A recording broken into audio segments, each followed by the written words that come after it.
좋아요, 구독. 두 번째 이슈로 바로 넘어갈까요? 네, 좋습니다. 시간도 지금 별로 없는데 네. 두 번째 이슈로 감사합니다. 넘어가겠습니다. 네. 자, 보면은 JP 모건 5월에 FOMC 네 가지 시나리오라고 해서 네 가지 시나리오를 쭉쭉 이제 기사로 한 게 있는데 뭐 엇비슷하고요. 엇비슷하고. 자, 제 의견은 뭐냐면 이번에 오늘 좀 이따 가죠. 네. 0.25%를 올릴 것이라는 그런 의견이 조금 지배적인 거는 맞는 것 같아요. 그래서 금리 동결까지는 아니고 0.25%를 지금 올릴 것이다. 자, 왜냐하면 일단은 역설적으로 보면요, 찬스를 잡았다라고 생각을 할 수도 있어요. 찬스를. 어떤 찬스냐면 파월 같은 경우에는 지금 금리 인상을 통해서 우리가 인플레이션을 잡겠다라는 의지를 언제부터 천명을 했나요? 천명 선생님 또 나오시고, 네, 금리 인상을 통해서 인플레이션을 잡겠다라는 것을 언제부터 얘기를 했습니까? 그 작년 8월, 그죠? 작년 8월 잭슨홀 미팅 때부터 이제 얘기를 했어요. 자, 근데 지금 일단은 기회가 오기는 왔어요. 물론 여러 가지 요소들이 필요합니다만 제가 바로 직전 저번 주에 말씀을 드렸죠. 우리가 금리의 상단을 알 수는 없는데 당연히 신이 아닌 이상 금리의 상단을 알 수는 없지만 금리의 상단이 오는 시그널은 우리가 알 수 있다라고 제가 작년부터 방송을 해드린 게 있습니다. 네. 뭡니까? 자, 금리 기준금리입니다. 페드의 기준금리는 오를 것이고 미국의 인플레이션 물가는 내릴 것이다. 그러면 항상 미국은 어떤 방법을 썼느냐? 기준금리로 물가를 내려 찍었어요. 그래서 뭡니까? 물가를 잡았습니다. 이게 뭐예요? 70년대와 80년대 끔찍한 인플레이션을 겪었던 미국이 폴 볼커라는 연준 의장에 의해서 기준금리로 물가를 찍어 눌렀고, 그래서 뭡니까? 이 힘든 시기를 버텨내자 US 달러가 세계 패권을 잡는 이런 계기가 됐거든요. 그렇기 때문에 파월도 작년 8월 잭슨홀 미팅 때부터 이 얘기를 계속적으로 했던 겁니다. 이 얘기를 계속적으로 한 거고, 자, 그러면 이 접점이 뭐예요? 5%입니다. 5%. 이 접점이 드디어 나왔어요. 5%입니다. 자, 인플레이션 5.0%, 지금 미국의 금리 5.0%. 제 얘기 딱 맞죠? 뭐예요? 이 접점이 5%다.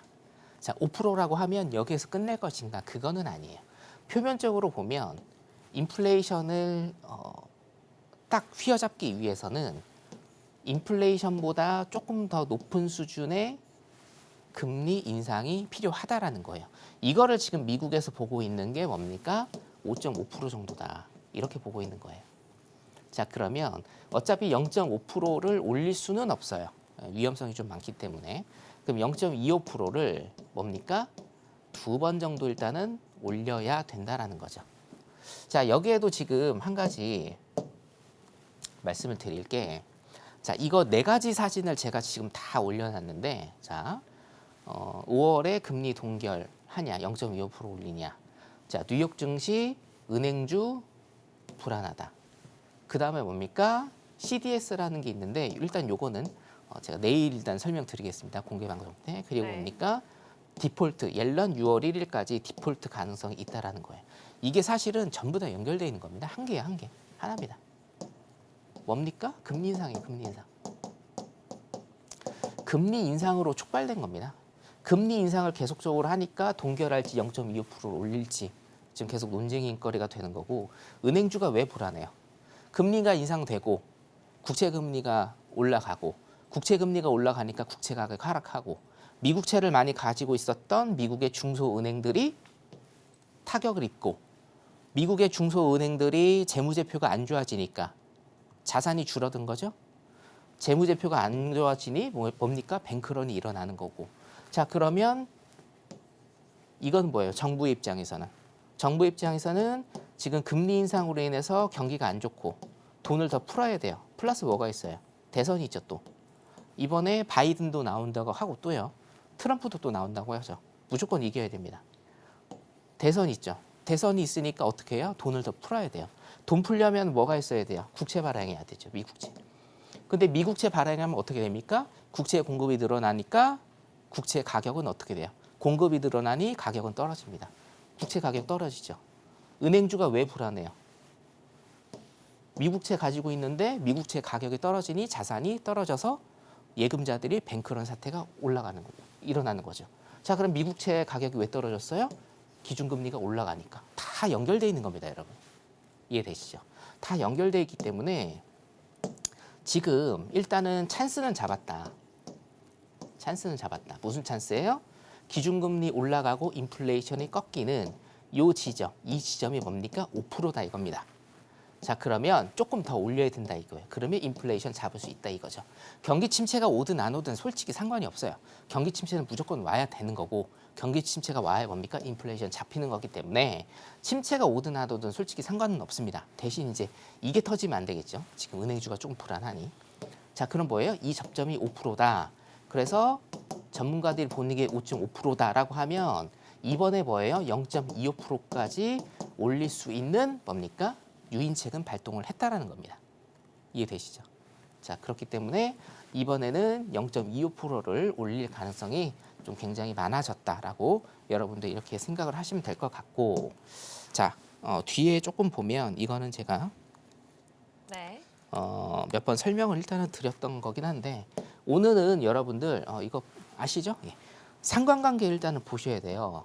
모든 것들은 지금 현재 미국의 모든 것들은요. 모든 것들은 연결이 돼 있습니다. 연결. 자, 어떤 상황에 대한 시발점을 찾고자 한다라고 하면 일단은 뭡니까? 금리 인상. 근데 금리 인상을 왜 했느냐? 뭐 돈을 많이 풀었으니까 금리 인상을 한 건데 여기까지는 가지 말자고요. 여기까지 가려면 2000년 IT 버블 혹은 뭡니까? 2008년, 9년 모기지 채권에 의한 리만 브로더스까지 가야 되니까 여기까지는 가지 말고 여기서부터 일단 생각을 해본다라고 하면 금리 인상에서부터 이게 모든 것이 다 촉발됐다라고 보시면 되고 여러분들은 경제를 모르시는 분들도 정말 너무 좋은 경제 공부가 되는 겁니다. 미국 정부의 뭐예요? 재정 정책 그리고 중앙은행의 통화 정책이 인플레이션이 이렇게 심하면 미국 정부의 재정 정책과 통화 정책이 이렇게 가는구나. 재정 정책 같은 경우는 뭡니까? 아직 세금. 미국 법인세에 대해서 제가 굉장히 설명을 많이 드렸었는데 네. 이 법인세 문제도 지금 계속 불거지고 있습니다.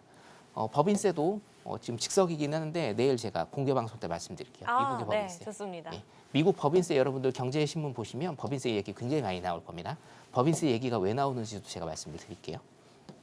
자, 그래서 모든 시발점은 뭐예요? 금리 인상이다. 근데 이게 지금 너무 심하다 이거죠. 금리 인상이 심한 게 아니고 인플레이션이 너무 심하다 이거예요.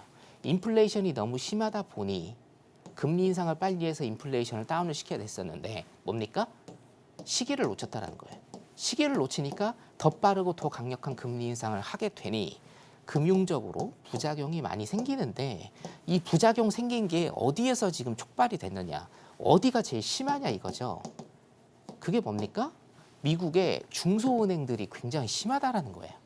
사실은 제가 항상 위기를 강조하는데 위기는요, 여러분들이 생각하지 못한 곳에서 터집니다.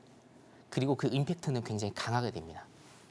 자, 미국의 중소은행들이 위기를 맞을 거라고는 글쎄요. 미디어에서 보신 적 있는지 모르겠습니다. 저는 일단은 없거든요. 그것도 중소은행, 대형은행이 아니고. 근데 중소은행이 굉장히 많죠. 이게 뭡니까? 이거 제가 자료 몇 번 보여드렸죠. 2023년에 뭡니까? 뱅크런. 이게 뱅크런이에요, 뱅크런. 예금 빼간 겁니다, 예금. 은행을 믿지 못해서 중소은행들의 재무 구조를 믿지 못해서 뭡니까? 사람들이 뱅크런이에요. 예금 빼간 거예요. 자, 보세요, 여러분. 1977년부터입니다. 50년 데이터예요. 50년 데이터인데 뭡니까? 이런 게 있었습니까? 없었어요. 자, 이때 뭐예요? IT 버블이에요. 그리고 뭡니까? 이때가 뭡니까? 리만 브로더스입니다. IT 버블과 리만 브로더스. 미국이 정말 미국 경제가 날아갈 뻔한 그때도 이 정도였는데 지금 뭐예요? 이 정도라고요. 자, 그래서 이게 얼마나 심각한 문제인지 여러분들 일단은 좀 그거를 보셔야 될 것 같고, 자, 그러면 어떻게 여러분들께서 정리를 하셔야 되느냐? 자, 금리 인상은 그래도 최소한 제 생각에는 한 2번 정도, 2번 정도는 올해 계속 될 것 같고, 인플레이션은 어떻게 돼요? 인플레이션은 잡힐 가능성이 많은데, 그리고 뭡니까? 경기 침체가 올 가능성도 많고, 침체의 가능성은 굉장히 높고, 자, 미국의 나스닥 선물 지수를 중심으로 봤을 때 일단은 10,000포인트를 깨는 이런 도전은 할 것이다. 근데 문제는 뭐냐면 뭐가 오면 안 됩니까? 뭐가 오면? 일단은 첫 번째 디폴트 오면 안 되고요. 자, 6월 1일 이것도 제가 내일 공개 방송 때 설명을 좀 드릴게요. 디폴트 오면 안 되고 두 번째는 뭐예요? 중소은행들 파산 오면 안 됩니다. 예. 중소은행들 파산이 오면 안 돼요. 지금 밖으로 보여지는 것만 되는 건데 미국채를 가지고 있는 중소은행들이 엄청 많아요, 여러분. 우리나라도 갖고 있어요. 예, 우리나라도 갖고 있어요. 미국채는 최고의 안전자산입니다. 손해보지 않는 최고의 안전자산이거든요. 그래서 중소은행들이 일단 파산으로 가면 이거는 진짜 금융위기입니다. 경제위기, 금융위기. 단순한 침체가 아니라 이건 완전 위기입니다. 완전 위기이기 때문에 우리나라도 당연히 타격을 많이 입게 되겠죠. 그래서 앞으로는 여기에 대해서 조금 우리가 심도 있게 얘기를 조금 나눠보도록 하겠습니다. 두 번째 이슈 일단은 여기까지 하도록 하겠습니다. 좋아요, 구독.